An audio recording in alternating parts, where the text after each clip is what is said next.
Win as one. EA Sports FIFA 21 sponsors Saturday Social. So, who is the greatest central midfield player in Premier League history? Here's how it's going to work. We're going to get Stevo's top 5, but before that, we've asked Chunkz to pick his top 10 Premier League midfielders of all time. Let's have a look at them. So, talk us through your all-time top 10 midfielders.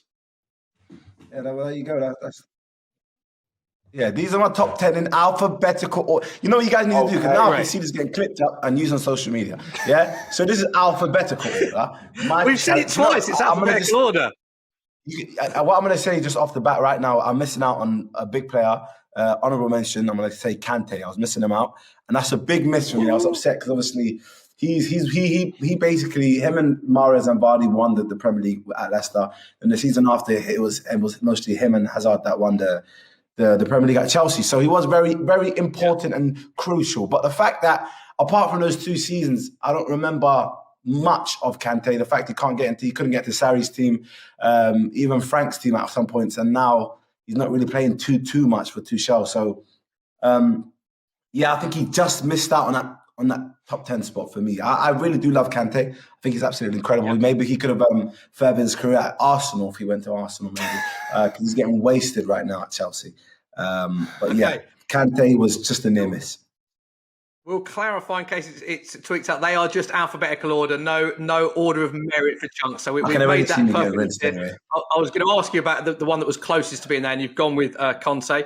Mason Mount was watching the show last week, and he was upset you didn't mention him in the up-and-coming players. You haven't mentioned him again, Chunkz. Is Mason Mount? No. What I was going to say, no, Mason. We actually had a word yesterday, and he said that if I don't mention him when there's time to mention him, he's going to be very upset. So what I'm going to say is, he has a future of being the top 10 midfielders in the world. I think he's en route. If you saw his performance against Porto, the swivel, the bottom bins, playing very well right now, Mason Mount. So, just for the future, not right now, in my opinion. Yeah, love it. Okay, well said. So, Stevo, you've seen Chunkz' top 10 you've got to work with. So, who is your 5th best central midfield player in Premier League history? Who are you going with? Oh, 5th. Wow. Fabregas. Okay, Fabregas. Stevo! Smithy? What? Smithy? Because I remember this guy. I didn't say anything. It was Joe that said something. Who was it? Oh, it was Joe. Sorry. I said Smithy. Yes. What's wrong with that? Smithy, mate. Let me get Fabregas. Bro, he's one of the greatest midfielders of all time. Joe, you don't agree? Of all time, in all football, you're putting Fabregas in contention with one of the best central midfielders that's ever lived, let alone in the Premier League. Well, I think Fabregas is a fabulous player, but he also did most of his work away from the Premier League. Oh no, but but for this was for 5th. But when you just asked me that, I'm saying, he's one of the best ever, in my opinion. But we're talking about the Premier League now, and if I'm talking about the Premier League, even when he came back, and he was 3/4 of the man he was still putting in man of the match performance. I remember the start of the Chelsea season before they dropped off. It was like the best. It was like joy coming back to the Premier League. We hadn't seen such incredible passing and domination of the ball. You know what I mean? So Fabregas for me. Remember, football's about opinions, bro. Like I wouldn't take it anywhere near a top 10 list in the Premier League because of 2 good seasons. I'm on about consistency. I'm on about can you go and play with the best midfielders and not get outshone? And that's what he done, Fabregas. Then go to a World Cup and change games. I remember him coming on, completing 52 passes, Joe. Yeah? So that's why I'm putting Fabregas number 5. Don't worry. I think Fabregas is a fantastic footballer. But where's Scholesy? If we're talking about consistency, where's Scholesy in the 5? He might come, we don't know. Let's go to the 4th. Let's go to the 4th. Let's go to the 4th. I want to hear the 4th. And how we get all of these names in there. One second. Number 4, I've put... Lamps. You got Lamps. Lampard. It's on the screen. Yeah. Oh, it's on the screen. Sorry. All right, Lampard. Again, remember, this list, they're all top draw, in my opinion. They're all elite. So you could argue where goes where. But Lampard, for me, is 4th in that list that Chunkz has gave me. You know what I mean? What can you say? I don't think anybody would disagree. Yeah, he's incredible, mate. You know what I mean? Go on. Let's carry on because it gets controversial. Chunkz, what are you saying there? Number 3? Top goal scorer for Chelsea, isn't it? For midfield.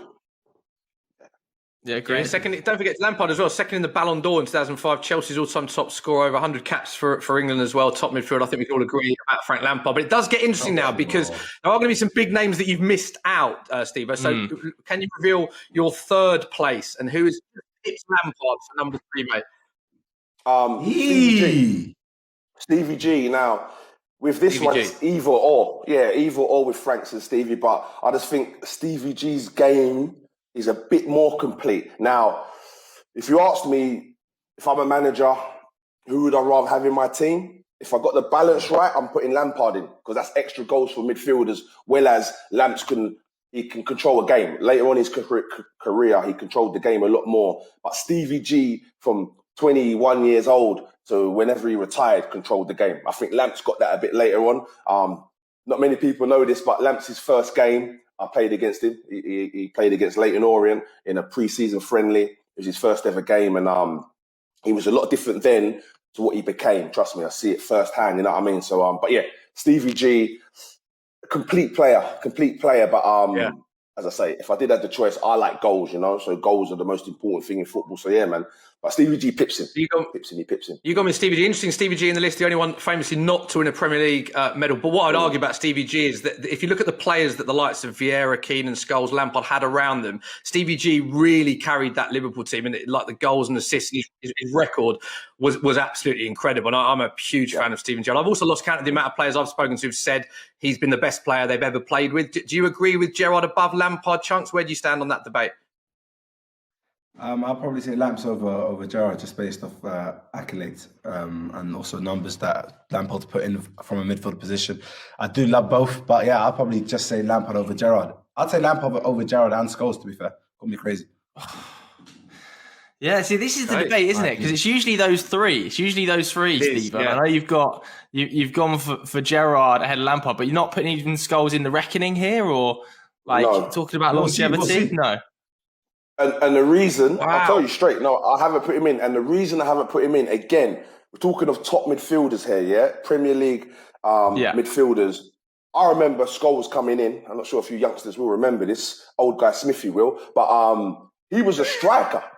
He was a second centre forward, and he scored goals. And he arrived late in the box from deep. And I think it was later on in his career. I'm saying the last 6 years is when we see the Scholes that we talk about now. But the earlier Scholes, the one that couldn't get in the centre midfield above a Lampard and a Gerrard, who got put out to the left wing, was not the Scholes that we talk about now. It's going to be controversial me saying this, but that's the facts. If anyone actually remembers, Scholes was a number 10, a second striker. He wasn't controlling the midfield. He wasn't playing deeper. This become later on in his career, and he became a master at it. He became the greatest. It's like Pirlo. Pirlo was a striker, a second striker early on in his career.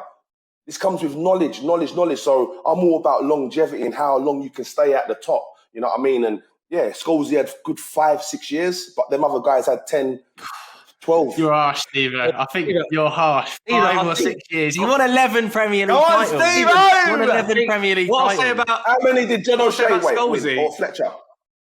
He won 11 Premier League titles, came out of retirement, 2 Champions Leagues. He was also famously, Xavi, we can all agree he's one of the best midfield players of all time, described Paul Scholes as the greatest midfielder he'd seen in the last 15, 20 years. 11 Premier League titles. I think a lot of people would have Scholes in that top five, but you haven't. Let's move on to the second, because your second place is the player that played, in my opinion, alongside Scholesy. Yeah, so Roy Keane, for me, remember, boys, you're talking to a defender. My first thought is defend. Yeah, so I'm talking about players that I can trust, know that are going to... These guys that now my top 1 and 2, to start with number 2, Roy Keane, he had it all. He could get you a goal. He could clear a ball off the line. Yeah, he could run a midfield. He didn't give the ball away. He controlled... If he wasn't even playing well, he could still affect a game with his mouth and his knowledge of the game. Yeah? Okay. That's the sort of players, for me, that are top midfielders. Now, they all are. Scholesy is a great argument, you know what I mean? But for me, as a defender, my first thought is defend. And it starts with, for me, them two, that my top 1 and 2, they were the ones in their team that sort of set the pace for everything, you know what I mean? And Scholesy, unfortunately, he's tackling. Now, this is me nitpicking. very, very nitpicking. But okay. Not the complete if you can't tackle. Go on then. Okay. Let's go. Okay, let's reveal your number one. And I know it's tough to compare in different eras because people play with different formations. Obviously, back in the day, it was 4-4-2. Now 4-2-3-1. There's different types of midfielders. But you've gone with Patrick Vieira. For me, he epitomised what was a box-to-box midfielder. He could defend. He was very good defensively, but he also was great going forward, and he scored goals. Just quickly, why have you gone from his number one, Stevo? Complete. The most complete midfielder I've seen ever. In my generation, there might be ones before, there might be ones that come after, but in my generation, he was the complete. And since Vieira, we're trying to find a Vieira ever since. Ever since we've been trying to find a Vieira. You clocked. We thought we had a Diaby, but we didn't. Yeah, he didn't, mate. Chunkz agrees with you, I think. I think Chunkz is happy with that 100%. as a shout. Good list. It's a good list.